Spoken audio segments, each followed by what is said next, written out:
nom c'est Joël Bérou. Alors moi je viens de Toulon à l'origine, j'ai fait des études à Toulon, j'ai fait un DUT génie électrique.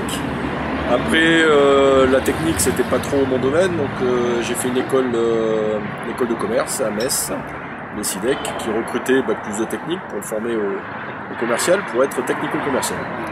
Après j'ai eu la chance de rentrer dans une PME, 30 personnes à Grenoble, justement, dans la microélectronique, dans laquelle j'ai travaillé pendant 6 ans sur les marchés internationaux, en partie la Californie et le Japon. Et puis voilà, et après, bon, à la trentaine, quand on a le côté un peu entrepreneur, on a l'envie d'être indépendant. Et durant les 6 ans dans la PME, j'ai pu voir un peu tous les rouages, donc les problèmes d'un PDG, les problèmes d'un directeur technique, les problèmes d'un commercial.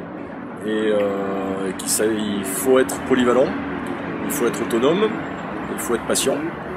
Et surtout, il faut avoir envie de surpasser les petits problèmes et pas à chaque fois d'appeler le chef pour dire comme si on s'était papa, maman, aide-moi à solutionner ça parce que j'y arrive pas. Donc il faut proposer des solutions et puis après demander conseil quelle est la solution la plus adaptée en fonction de l'expérience des gens qui ont plus d'années dans la boîte. Voilà, après, bon, l'occasion s'est proposée de venir au Chili grâce à un ami d'enfance de fac, avec qui j'ai fait mes études, qui lui est venu s'installer au Chili et qui m'a dit viens ici et puis on cherche une idée et puis on s'est dit tiens, on va utiliser l'aspect français. Qu'est-ce qui fait vendre la France? Les parfums, la gastronomie, les fringues. On s'est dit bon, la gastronomie parce que ça nous plaît. On fait un resto, on fait une boulangerie. Bon, ici la boulangerie, le pays était toujours le troisième mangeur de pain au monde. Et le pain basique est vraiment très mauvais. Donc on s'est dit, il y a un marché à prendre. Il y avait une première boulangerie française qui avait ouvert, qui avait un peu défriché le terrain. Les supermarchés Carrefour étaient venus, avaient aussi défriché le terrain. Donc on s'est dit, tiens, on va faire une boulangerie de quartier française avec un petit coin pour manger, style Paul qui a explosé. Moi je suis parti de France, Paul il devait avoir 5 boutiques et quand je reviens il devait en avoir 5 à Toulon. Donc il y en a de partout. Donc on se dit voilà, on va prendre un peu ce concept de pain de qualité pour montrer aux Chiliens qu'il existe autre chose que leur pain de base.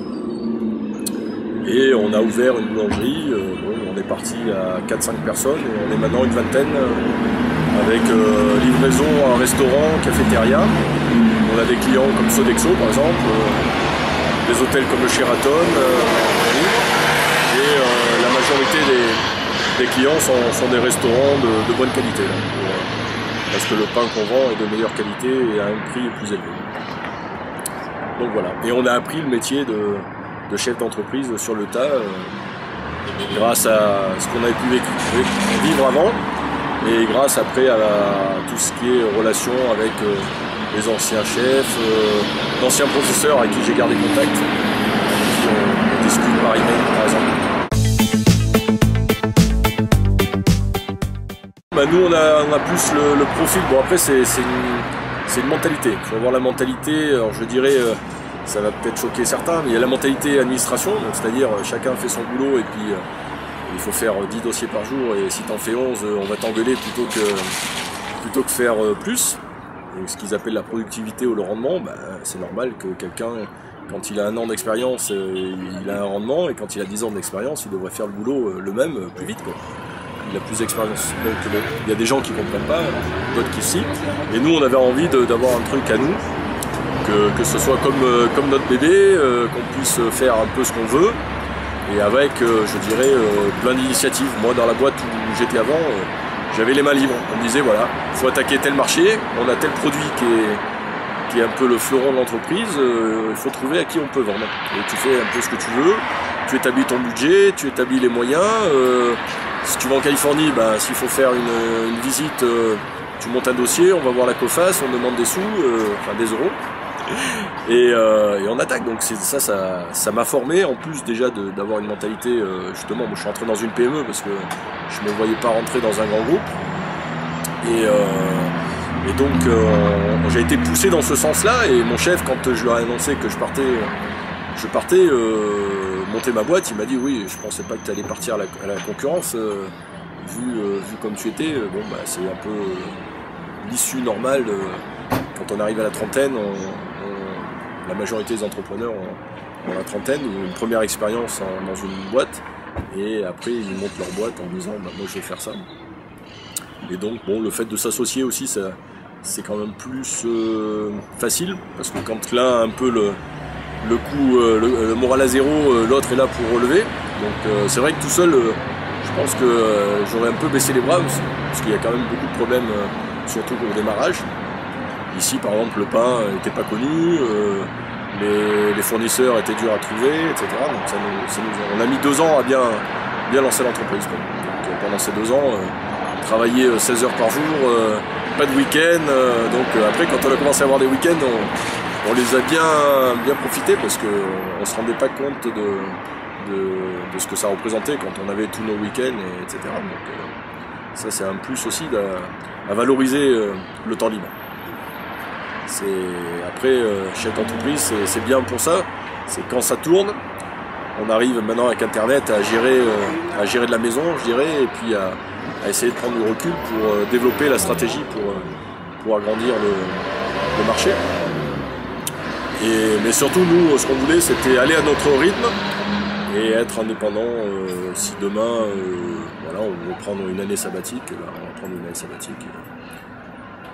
C'était ce qui nous a motivé à avoir notre business, quoi. Plus que faire fortune en quelques jours, quoi. Enfin quelques années.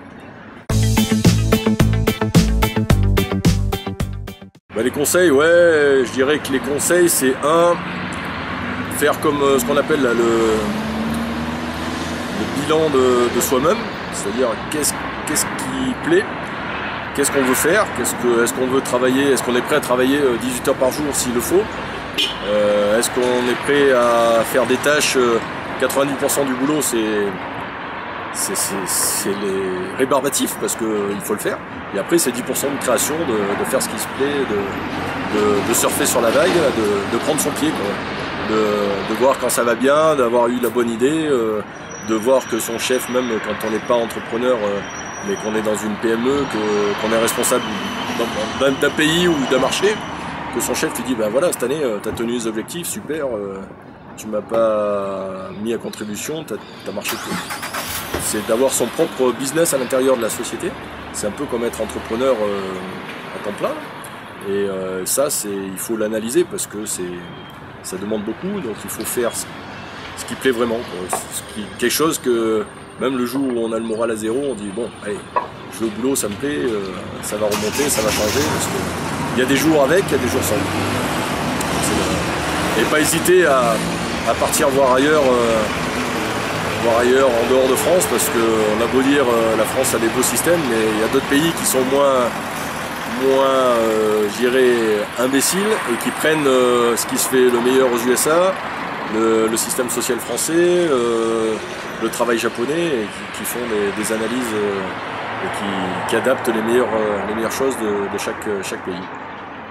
Donc en particulier, par exemple, le Chili, où je suis venu vivre, là-dessus, c'est un pays capitaliste, mais avec protection sociale, avec système de santé qui est très très bien. Il n'y a rien à envier au système de santé français. Et donc voilà, il faut arrêter d'avoir des œillères, regarder son nombril et voir ce qui se fait sur le monde entier, surtout maintenant qu'il y a Internet. On ne peut pas dire qu'on ne sait pas ce qui se fait à côté, quoi.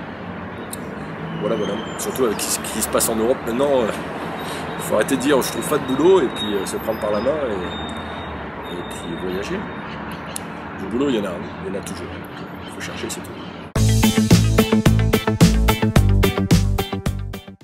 Une spécificité du marché local, c'est le Chili étant un pays petit, enfin on peut arriver et commencer quelque chose de son côté, et par contre après avec le recul, je dirais aujourd'hui, c'est quand même bien d'avoir des connaissances de Chiliens, parce que comme c'est beaucoup de bouche à oreille, donc si on peut avoir des recommandations, ils appellent ça des pitutos. C'est quelqu'un qui va accélérer, il va vous faire gagner 2 mois de boulot, parce qu'il va nous dire oui, va voir directement l'ingénieur machin à la mairie du 13e là, parce que c'est pas de la corruption, mais c'est la bonne personne avec qui il faut parler, plutôt que parler avec quelqu'un qui va vous renvoyer quelque part, Donc c'est ça qui fait gagner du temps. Et l'autre spécificité, c'est que le marché est très ouvert, donc on peut adapter vraiment n'importe quel concept par rapport à d'autres pays qui sont plus renfermés. Et donc il suffit de voir qu'est-ce qui marche en France, qu'est-ce qui marche aux États-Unis. Et après ici, essayer de l'adapter. Il n'y a pas besoin d'avoir énormément de capital pour démarrer quelque chose. Ce qu'il faut, c'est quand on démarre quelque chose, après garder la ligne directrice et pas perdre de vue son objectif et mettre les ressources pour faire que ça marche. Et puis ne pas avoir peur de l'échec. Se dire, moi quand j'ai démarré, je me suis dit, bon, au pire, si dans 2 ans je ferme le rideau, ben, j'aurais perdu de l'argent, c'est tout.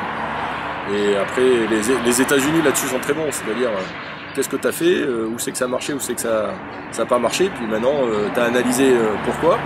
Donc théoriquement, tu ne vas pas refaire la même erreur. Effectivement, moi si je devais redémarrer, je ferais des choses différemment pour aller plus vite. Donc il faut essayer. C'est comme la bicyclette, on monte, on tombe, on remonte, on retombe. Ou le surf. Le surf aussi, ça fait mal. On se prend des gamelles, mais après à côté, on prend un tel plaisir que c'est pareil, quoi. Être entrepreneur, c'est prendre des risques et prendre du plaisir. Pour ça, il ne faut pas avoir la mentalité d'aller au boulot tous les matins à 8 h et de sortir à 4 h. C'est un autre style de vie. Chacun assume.